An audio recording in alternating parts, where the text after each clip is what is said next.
Morning, नमस्कार और जोहार। आप सभी का स्वागत है द न्यूज पोस्ट में और मैं हूं आपके साथ सुहाना।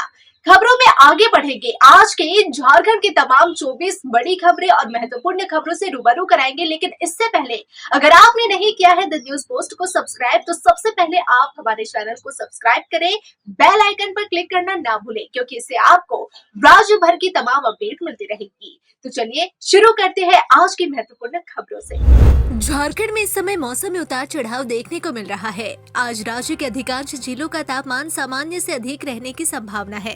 राजधानी रांची में अधिकतम तापमान 22 डिग्री सेल्सियस और न्यूनतम तापमान 9 डिग्री सेल्सियस रहेगा। वहीं जमशेदपुर में अधिकतम तापमान 25 डिग्री और न्यूनतम तापमान 13 डिग्री सेल्सियस रह सकता है। धनबाद में अधिकतम तापमान 23 डिग्री और न्यूनतम 10 डिग्री रहेगा। डाल्टनगंज में अधिकतम 22 डिग्री और न्यूनतम 7 डिग्री, जबकि देवघर में अधिकतम 21 डिग्री और न्यूनतम तापमान 11 डिग्री सेल्सियस दर्ज होने की संभावना है। मौसम विभाग का कहना है कि शनिवार के बाद ठंड में फिर से इजाफा होने की उम्मीद है। तापमान में 3 से 4 डिग्री की गिरावट हो सकती है, जिससे ठंड का असर और बढ़ जाएगा। मौसम के इस बदलाव के कारण स्वास्थ्य समस्याएं बढ़ सकती है। विशेषज्ञों के अनुसार सर्दी, जुकाम, गले में खराश और मौसमी एलर्जी का खतरा अधिक है। ऐसे में अपने स्वास्थ्य का विशेष ध्यान रखने की आवश्यकता है। दिन में हल्की गर्मी महसूस हो सकती है, लेकिन ठंड के प्रभाव से बचने के लिए शरीर को पूरी तरह ढक कर रखें। गर्म कपड़े पहने, गर्म पेयजल का सेवन करें और ठंडी चीजों से परहेज करें। मौसम विभाग के अनुसार आने वाले दिनों में सुबह और रात के तापमान में और गिरावट हो सकती है। ठंड के बढ़ते प्रभाव से बचने के लिए सतर्क रहें और छोटी स्वास्थ्य समस्याओं को भी नजरअंदाज ना करें। राज्य के सबसे बड़े मेडिकल कॉलेज रिम्स में सरस्वती पूजा पर रोक को वापस कर लिया गया है। प्रबंधन ने सरस्वती पूजा की परमिशन दे दी है।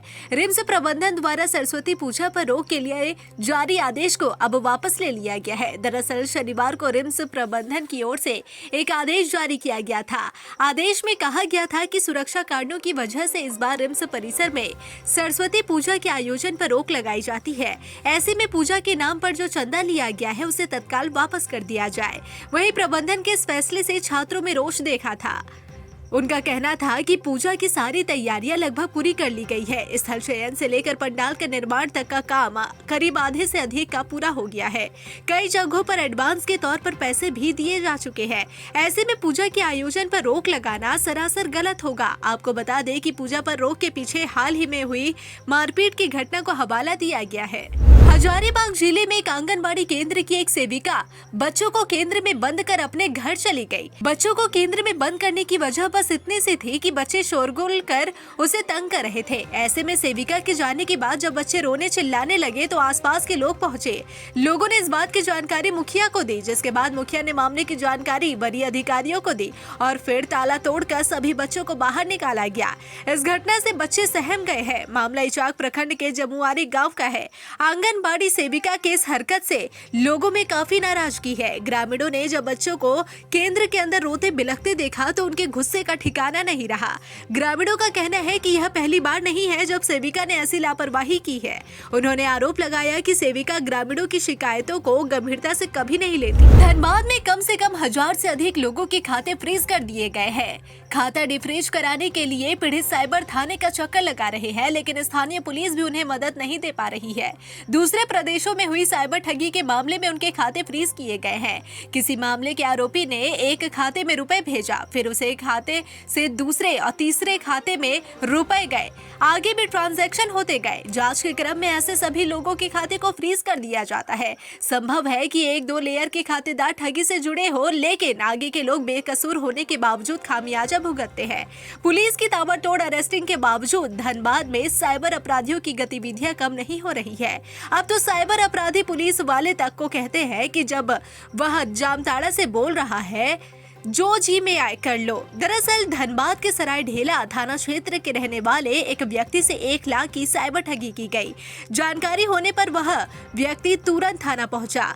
उसने पुलिस को सारी बात बताई। ड्यूटी पर तैनात ओडी ऑफिसर से अपराधी से बात कराई गई तो दूसरी ओर से साइबर अपराधी ने पुलिस के अधिकारी को कहा कि हम जामताड़ा से बोल रहे हैं, जो भी करना है कर लो। साइबर ठगी के मामले में धनबाद बदनाम होता जा रहा है। दूसरे प्रदेश की पुलिस ताबड़तोड़ यहां पहुंच रही है। धनबाद में डेरा जमाए साइबर ठगों को पकड़ कर ले जा रही है। कुदरत भी कभी कभी इंसान के साथ ऐसा खेल खेलता है कि लोग उसे समझ नहीं पाते। इसके बाद इंसान नियति को कोसकर खामोश हो जाता है, सब कुछ सह जाता है। कुछ इसी तरह का मामला रामगढ़ जिले की गोला प्रखंड के कोराम्बे गांव में हुआ। यहाँ जब एक 5 साल की मासूम बेटी के छोटे छोटे हाथ पिता को मुखाग्नि देने के लिए बढ़ी तो वहाँ मौजूद बड़े से बड़े कठोर दिल वाला इंसान रो पड़ा। आपको बता दें कि गोला प्रखंड के कोराम्बे गांव निवासी अजीत कुमार की हत्या सोनाहातू स्थित ससुराल जाने के दौरान किसी ने कर दी।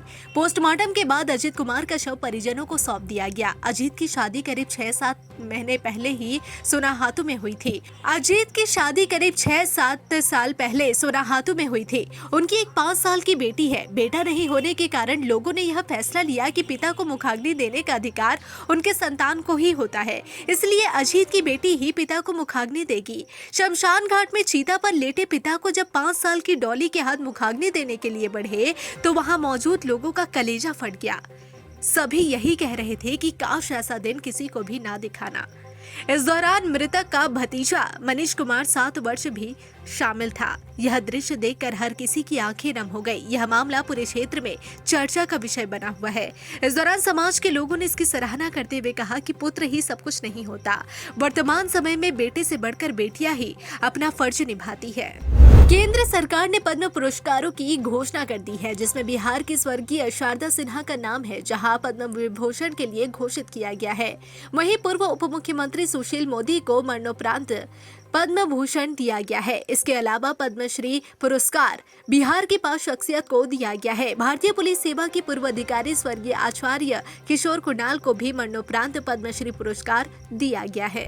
रामगढ़ में कोयला चुनने के दौरान 5 लोग झुलस गए। इस घटना के बाद से वहां अफरा तफरी मच गई। लोग चीखने चिल्लाने लगे। मौके पर मौजूद अन्य लोगों ने तत्काल सभी को स्थानीय अस्पताल में भर्ती कराया, जहां से बेहतर इलाज के लिए सदर अस्पताल रामगढ़ रेफर कर दिया गया है। आपको बता दें कि CCL सिरका कोलियरे स्थित ओबी डंप पर जला हुआ कोयला चुनने के क्रम में 5 लोग झुलस गए। बताया जाता है कि सिरका भूमिगत खदान से जो ओबी निकल रहा है उसके साथ कोयला भी आता है। इसे चुनने के लिए आसपास के ग्रामीणों की भीड़ जमा रहती है। रविवार की सुबह फायर एरिया से ओबी आने के कारण ओबी जला हुआ था और ओबी के साथ जो कोयला आया वह भी जला हुआ था। जला हुआ कोयला उठाने के दौरान 2 महिला, एक बच्ची सहित 5 लोग जलकर घायल हो गए। इस दौरान वहां अफरा तफरी का माहौल हो गया। इस घटना को लेकर प्रबंधन खामोश है, वहीं स्थानीय लोग भी कुछ बोलने से परहेज कर रहे हैं। साइबर अपराधी अलग अलग तरीके से लोगों को शिकार बनाकर बैंक खाता से पैसे उड़ाने में लगे हैं। अब और नई तरकीब लगाकर सरकारी कर्मचारी को फोन कर ठगी करने की कोशिश कर रहे हैं।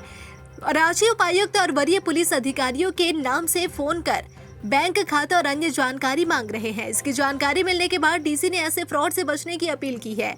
साइबर अपराधियों के द्वारा 7259314100 और 9178526133 और अन्य मोबाइल नंबर से कॉल किया जा रहा है। साइबर अपराधी खुद को वरीय पदाधिकारी बताकर पदाधिकारी और कर्मचारियों से महत्वपूर्ण डेटा जैसे वरीय पदाधिकारियों के मोबाइल नंबर, बैंक डिटेल, लाभुकों की सूची आदि की जानकारी मांग रहे हैं। उपायुक्त मंजूनाथ भजंत्री ने लोगों से ऐसे फर्जी कॉल से सतर्क रहने की अपील की है। उन्होंने कहा कि ऐसे साइबर अपराधियों को किसी भी प्रकार की महत्वपूर्ण जानकारी साझा न करे। उपायुक्त मंजूनाथ भजंत्री ने ऐसे फर्जी कॉलर के खिलाफ नजदीकी थाने में शिकायत दर्ज कराने की अपील की है। गणतंत्र दिवस में झारखंड में छाई रही मैया योजना। मुख्यमंत्री खुद झांकी देख स्टेज से उतरे। जी हां, गणतंत्र दिवस में झारखंड के रांची में राज्यपाल संतोष गंगवार और उपराजधानी में मुख्यमंत्री हेमंत सोरेन ने झंडोत्तोलन किया। इस दौरान विभिन्न विभागों की झांकियां निकाली गई। गृह कारा और आपदा प्रबंधक विभाग ने जवानों के शौर्य को दिखाया तो महिला बाल विकास विभाग ने मैया योजना की झांकी बनाई। इस दौरान सभी के बीच यह झांकी चर्चा में बन गई। जब उपराजधानी दुमका में मुख्यमंत्री के सामने मैया योजना की झांकी दिखी तो खुद स्टेज उतरकर झांकी के पास पहुंच गए। लातेहार जिला से बड़ी खबर सामने आ रही है, जहां हेरहंज थाना क्षेत्र के नवादा गांव के समीप बच्चों से भरे ऑटो में पिकअप वैन ने टक्कर मार दी है। इस हादसे में ऑटो में सवार दर्जन भर बच्चे घायल हो गए, जबकि 3 बच्चों की स्थिति गंभीर बनी हुई है। घायल बच्चों को नजदीकी अस्पताल में भर्ती कराया गया है, जहां उनका इलाज चल रहा है। घटना को लेकर बताया जा रहा है कि सभी बच्चे एक स्कूल में गणतंत्र दिवस समारोह में शामिल होकर घर लौट रहे थे, तभी पिकअप वैन ने बच्चों से भरे ऑटो में टक्कर मार दी। गुमला स्थित बाबा टांगीनाथ धाम से लौट रहे श्रद्धालुओं से भरी सवारी गाड़ी चैनपुर थाना क्षेत्र के रामपुर के पास सपही नदी में जा गिरी। इस घटना में 5 महिलाएं और 4 बच्चों समेत कुल 9 लोग घायल हो गए। घायल लोगों ने बताया कि छोटे से सवारी वाहन में लगभग 24 से 25 लोग सवार थे। इस घटना में सभी लोगों को चोटें आई है। आपको बता दें कि गुमला जिले के सिसई थाना क्षेत्र के नगर गोकुलपुर से करीब 2 दर्जन लोग पूजा के लिए टांगीनाथ धाम गए थे। इनमें 13 महिलाएं और 10 बच्चों के साथ एक अन्य श्रद्धालुओं की टीम शामिल थी। वहां से दर्शन कर वापस लौटने के दौरान रामपुर सपही नदी पुल से गाड़ी अनियंत्रित होकर नदी में जा गिरी। इसके बाद वहां चीख पुकार मच गई। सभी लोग मदद के लिए चिल्लाने लगे। करीब 30 घंटे से 200 से अधिक संख्या में ग्रामीण रोड पर बैठे हुए हैं। इसके कारण जाम स्थल के दोनों ओर करीब 5 किलोमीटर तक वाहनों की कतार लगी हुई है। आपको बता दें कि केरेडारी टंडवा रोड पर लबनिया मोड़ के पास केरेडारी कोल माइंस में चलने वाली गाड़ी ने बाइक सवार युवक को शनिवार की सुबह करीब 4 बजे धक्का मार दिया। फिलहाल युवक की स्थिति गंभीर बनी हुई है और उसका इलाज रांची में चल रहा है। इस घटना के बाद से स्थानीय लोगों में आक्रोश है। लोगों का कहना है कि लगातार आगाह कराने पर भी प्रबंधन और प्रशासन की ओर से हादसे रोकने पर कोई पहल नहीं की जा रही। इसके कारण इस मार्ग पर लगातार हादसे हो रहे हैं। इसी के विरोध में आक्रोशित ग्रामीणों ने सड़क जाम कर दिया। इसे टंडवा से लेकर केरेडारी तक करीब 5 किलोमीटर तक वाहनों की कतार लगी हुई है। यहाँ सरकार काम करने नहीं देती, बाहर में अधिकारी काम करने नहीं देते। हम कैसे रहेंगे, घर कैसे चलेगा? यह पीढ़ा नई दिल्ली से रेस्क्यू कर गुमला लाई गई 4 नाबालिग लड़कियों की है। सभी ने कहा कि वहाँ काम करने गई थी। साथ ही यह भी स्वीकारा कि गलत तरीके से सभी को दिल्ली ले जाया गया था। यहाँ एक भैया ने कहा कि कंपनी में नौकरी देंगे, मगर घर में नौकरानी के काम में लगा दिया। इधर सूचना मिलने पर गुमला जिला प्रशासन ने मानव तस्करी के शिकार 4 बालिकाओं को नई दिल्ली से रेस्क्यू कराकर सुरक्षित उनके गृह जिले वापस लाने में सफलता प्राप्त की। रामगढ़ के गोला में लगने वाले प्रचंडू मेले में सुबह से ही लोगों की भीड़ जुटी है। मेले का उद्घाटन करने पहुंची रामगढ़ विधायक ममता देवी ने कहा कि लोगों की भीड़ बड़लंगा के पास लगने वाले प्रचंडू मेला महज एक मनोरंजन का साधन नहीं बल्कि आस्था का केंद्र है। प्रचंडू बाबा के दर्शन को लेकर यहाँ हजारों की भीड़ उमड़ती है। मेले में पहुंची विधायक को स्थानीय महिला और पुरुषों ने गर्मजोशी से स्वागत किया। विधायक ने मेले में स्थापित बाबा प्रचंडू और शनिदेव की पूजा अर्चना कर क्षेत्र की सुख समृद्धि की कामना की। उन्होंने कहा कि मेला झारखंड की धरोहर, यहाँ मन्नतें मांगने में दूर दराज से लोग आते हैं। बाबा में इतनी शक्ति है कि सच्चे मन से जो भी मन्नत मांगी जाती है बाबा उनकी मुरादें पूरी करते हैं। दुमका जिले के प्रमुख पर्यटन स्थल मसानजोर डैम के किनारे वन विभाग द्वारा निर्मित इको कॉटेज का सीएम हेमंत सोरेन ने उद्घाटन किया।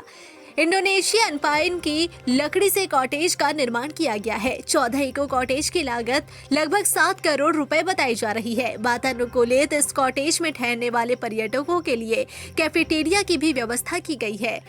उद्घाटन के बाद मीडिया से बात करते हुए सीएम हेमंत सोरेन ने कहा कि न केवल दुमका, संथाल परगना और झारखंड के लोगों के लिए बल्कि जितने भी पर्यटक हैं उनके लिए खूबसूरत व्यवस्था की गई है। वन विभाग द्वारा खूबसूरत रिजॉर्ट बनाया गया है जिसे आज आम जनता के लिए समर्पित किया गया है। उन्होंने कहा कि सरकार पर्यटन को मजबूत दिशा देने का लगातार प्रयास कर रही है। उसकी यह पहली कड़ी है। आगे और उम्दा और खूबसूरत चीज पर्यटक के लिए बनाने की तैयारी की जा रही है। दुमका जिला के शिकारीपाड़ा प्रखंड अंतर्गत उत्क्रमित मध्य विद्यालय कुछ पहाड़ी के जर्जर भवन को स्कूल प्रबंधन द्वारा तोड़वाया जा रहा था, जिसमें आदिम जनजाति पहाड़िया समुदाय के 2 मजदूर काम पर लगे हुए थे। आधार कार्ड के अनुरूप दोनों कामगार नाबालिग बताए जा रहे हैं। अचानक जर्जर छत दोनों के ऊपर आ गिरा। किसी तरह स्थानीय लोगों के द्वारा काजल और विवेक को बाहर निकाल लिया गया। दोनों की स्थिति गंभीर बताई जा रही है। तत्काल दोनों को इलाज के लिए दुमका की फूलो झानो मेडिकल कॉलेज अस्पताल ले जाया गया। खबर मिलते ही शिकारीपाड़ा बीडीओ एजाज आलम, सीओ कपिल देव ठाकुर और पुलिस मौके पर पहुंची। स्कूल की प्रिंसिपल सुसाना सोरेन ने बताया कि कुछ दिन पूर्व प्रखंड शिक्षा प्रसार पदाधिकारी ने विद्यालय परिसर स्थित जर्जर भवन को अपने खर्च पर ध्वस्त करने का मौखिक आदेश दिया था, जिसके आधार पर आज तोड़ा जा रहा था। इधर सीओ कपिल देव ठाकुर का कहना है कि पहले घायलों का इलाज कराया जा रहा है, उसके बाद पूरे मामले की जांच कर कार्रवाई की जाएगी। रांची उपायुक्त मंजुनाथ भजंत्री द्वारा गणतंत्र दिवस के अवसर पर आवासीय कार्यालय में रांची जिला अंतर्गत अवस्थित प्रारंभिक विद्यालयों के शिक्षकों में से चयनित 3 शिक्षकों पुष्पा लुगोन, प्रभारी प्रधानाध्यापक, राजकीय उत्क्रमित मध्य विद्यालय पाहन टोली और मांझी, राजकीय उत्क्रमित उच्च विद्यालय उरुगुटू कांके रोहित एक्का, डोमनडीह सिल्ली को बेहतर कार्य के लिए सम्मानित किया गया। उपायुक्त ने विशेष रूप से पुरस्कार से सम्मानित शिक्षकों से कहा कि आपका कार्य बहुत महत्वपूर्ण है, आपके हाथों में राज्य और देश का भविष्य है। शिक्षक बच्चों को एथिक्स भी पढ़ाए ताकि रांची जिला में शिक्षा को बेहतर से बेहतरीन बनाया जा सके। यहाँ के छात्र छात्रा पढ़ाई में अव्वल आकर अपना अच्छा भविष्य बनाते हुए झारखंड राज्य का नाम पूरे देश में रोशन करे। उपायुक्त ने जिले के सभी शिक्षकों को आह्वान किया कि वे भी अपने अपने विद्यालयों में उत्कृष्ट कार्य करते हुए उदाहरण प्रस्तुत करें। जिले में पिछले कुछ महीनों से शिक्षा के क्षेत्र में कई उत्कृष्ट प्रयास हुए हैं। रांची जिला पूरे राज्य में जैक द्वारा आयोजित 8वीं कक्षा के लिए प्री बोर्ड आयोजित करने वाला एकमात्र जिला बना। रांची स्पीकर्स कार्यक्रम के माध्यम से छात्रों के भाषाई कौशल संवर्धन के लिए बेहतरीन प्रयास किए जा रहे हैं। इन सब में शिक्षकों की महत्वपूर्ण भूमिका को देखते हुए उपायुक्त के निर्देश पर जिला शिक्षा अधीक्षक रांची बादल राज द्वारा उत्कृष्ट कार्य करने वाले शिक्षकों का चयन किया गया। महान शेरों राजवंश के स्मारक पलामू किला का जीर्णोद्धार किया जाएगा। पलामू किला अब भव्य दिखेगा, इसकी घोषणा झारखंड सरकार के वित्त मंत्री राधाकृष्णन किशोर ने किया है। गणतंत्र दिवस मुख्य समारोह का आयोजन पलामू के पुलिस स्टेडियम में किया गया। मुख्य समारोह में वित्त मंत्री राधाकृष्ण किशोर ने झंडोत्तोलन किया और परेड की सलामी ली। मुख्य समारोह को संबोधित करते हुए वित्त मंत्री राधाकृष्णन किशोर ने कहा कि पलामू किला पलामू के लिए गौरवपूर्ण स्मारक है। इस स्मारक का जीर्णोद्धार किया जाएगा। वित्त मंत्री ने कहा कि पलामू प्रमंडल के क्षेत्र में पर्यटन बढ़े, इसके लिए पर्यटन सर्किट भी तैयार किया जा रहे हैं। बेतला, महुआ टांड और नेतरहाट तक सर्किट तैयार कर पर्यटन को बढ़ावा दिया जाएगा। मैया सम्मान योजना को लेकर बड़ी खबर सामने आई है। इस महीने यानी जनवरी महीने की किस्त महिलाओं के बैंक खाते में 28 या 29 जनवरी को आ सकती है। इस चीज को लेकर लाभुकों में खुशी की लहर है, लेकिन इस योजना में एक बड़ा बदलाव किया गया है। आपको बता दें कि मैया सम्मान योजना पोर्टल में खामी हो जाने के कारण इस महीने यानी जनवरी 2025 में महिलाओं के बैंक खाते में नहीं आ पाए थे। ऐसे में इस योजना में एक बदलाव किया गया है। अब इस योजना के लाभुकों के लिए आधार कार्ड अनिवार्य कर दिया गया है। जिस किसी भी महिला के पास अगर आधार कार्ड नहीं है, उन्हें पहले अपना आधार कार्ड बनवाना होगा, तभी वह इस योजना का लाभ उठाने के लिए आवेदन कर सकती हैं। गणतंत्र दिवस के अवसर पर झारखंड की उपराजधानी दुमका में राज्य के मुख्यमंत्री हेमंत सोरेन ने तिरंगा फहराया और झंडे को सलामी दी। मुख्य समारोह शहर के पुलिस लाइन मैदान में आयोजित हुआ। इस अवसर पर स्थानीय विधायक बसंत सोरेन, शिकारीपाड़ा विधायक आलोक कुमार सोरेन, जामा विधायक डॉक्टर लुइस मरांडी, पूर्व मंत्री बादल पत्रलेख के साथ कई जनप्रतिनिधि भी मौजूद रहे। देश में 76वें गणतंत्र दिवस धूमधाम और उत्साह के साथ मनाया जा रहा है। रांची के मुरहाबादी मैदान में गवर्नर संतोष गंगवार ने झंडोत्तोलन किया। इस दौरान परेड में सेना, सीआरपीएफ, झारखंड पुलिस के अलावा विभिन्न टुकड़ी शामिल हुई। इस परेड में बंगाल पुलिस गेस्ट के रूप में शामिल हुई। झंडोत्तोलन के बाद गवर्नर ने सभी वीर शहीदों को श्रद्धांजलि दी। गणतंत्र दिवस के अवसर पर पुलिस मुख्यालय में भी गणतंत्र दिवस कार्यक्रम आयोजित किया गया। पुलिस महानिदेशक यानी डीजीपी अनुराग गुप्ता द्वारा ध्वजारोहण किया गया। इस दौरान डीजीपी अनुराग गुप्ता ने सभी को 76वें गणतंत्र दिवस की शुभकामनाएं दी। कार्यक्रम को संबोधित करते हुए उन्होंने कहा कि आज 26 जनवरी को अपने देश के संविधान के प्रति समर्पित होकर सभी संविधान के सिद्धांतों को बनाए रखते हुए एक मजबूत व समृद्ध भारत बनाने के साथ साथ झारखंड को अपराध और नक्सल मुक्त राज्य बनाने के लिए अपना अहम योगदान देना सुनिश्चित करें। देवघर में 76वां गणतंत्र दिवस धूमधाम से मनाया गया। मुख्य कार्यक्रम नगर स्टेडियम में आयोजित हुआ, जहां झारखंड के अल्पसंख्यक कल्याण मंत्री हाफिजुल हसन ने राष्ट्रीय ध्वज फहराया और झंडे को सलामी ली। इस अवसर पर झारखंड सशस्त्र पुलिस के जवानों द्वारा आकर्षक परेड की प्रस्तुति की गई।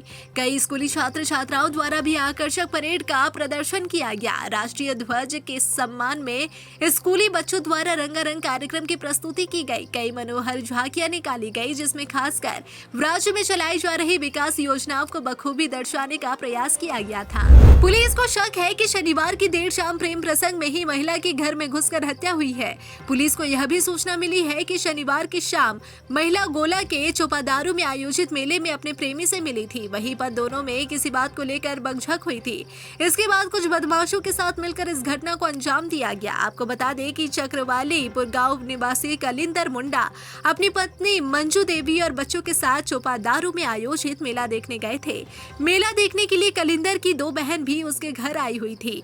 शाम को घर लौटते ही कलिंदर पत्नी से यह कहते हुए घर से निकल गया कि मुर्गा लाने मगनपुर जा रहे हैं। मुर्गा खरीद कर वह घर लौटा तो उसकी पत्नी खून से लथपथ पड़ी हुई थी। फिलहाल इस बुलेटिन में बस इतना ही। ऐसे ही तमाम खबरों के लिए बने रहे द न्यूज़ पोस्ट के साथ।